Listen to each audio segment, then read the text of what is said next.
The rotation on the Apple Watch is an interesting feature. It doesn't work like on the iPhone, where you can choose which side you rotate your screen based on the way you hold the phone. On the watch, this is a much more permanent setting, which doesn't really get changed that often in many users. Basically, it all comes down to whether you want the digital crown to be located on the left or right side when you wear your watch on the wrist. To change it, you can open up the settings on your Apple Watch, then head over to the general section, and inside there, you should see the orientation.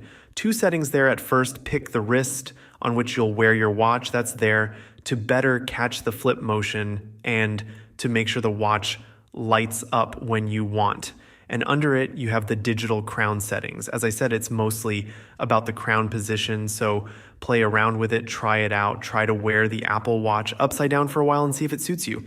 I personally received a lot of comments from people wondering why I wear the watch like this or how to set it up, so here it is. Thank you for watching. If you found this tutorial helpful, make sure to hit the like button, and also you can consider clicking the subscribe button, as I publish a lot of videos like these, and you might find them useful.